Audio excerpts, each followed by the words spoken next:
Thank you very much, and I would like to begin also by acknowledging that we are here on Darug land and pay our respect to elders past, present and emerging.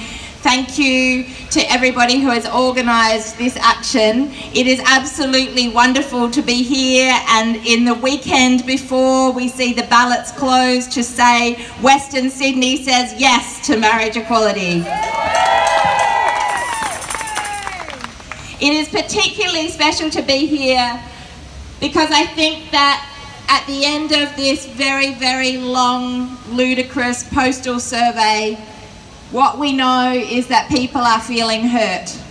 They are feeling exhausted, and they are feeling like their personal lives, their love lives, the people they love, their families have been subjected to the most cruel and public attacks that should never have happened and never occurred.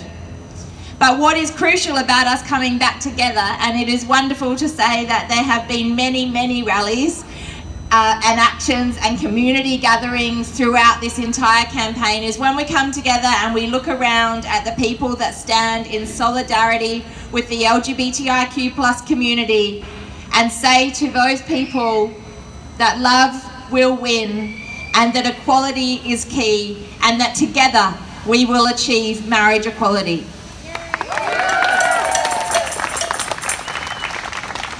The Greens have always supported marriage equality.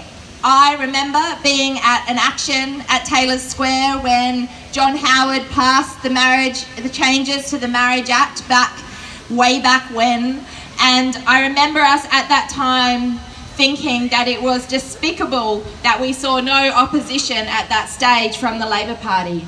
The reason I say that as a reminder for that history is to reassure people that this time we have a large groundswell of support across all of the political spectrum for the yes vote. So at the time when we saw an introduction to this act, we saw no opposition from a major party in this country, and instead in this campaign we have seen not only the ongoing campaigning from Labor activists like Rainbow Labor, and all credit to them for the work that they have been doing over many, many years, but we have seen the leadership of the Labor Party come out in support of marriage equality, which was very welcome, long overdue but very welcome.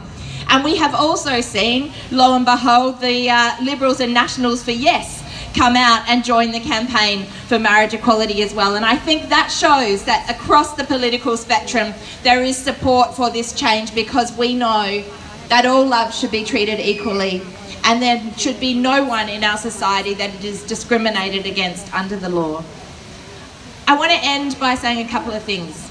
The first is to say that we cannot let Barnaby Joyce and what happened in the High Court be used as an excuse to delay putting this vote to the Parliament and making sure we deliver marriage equality.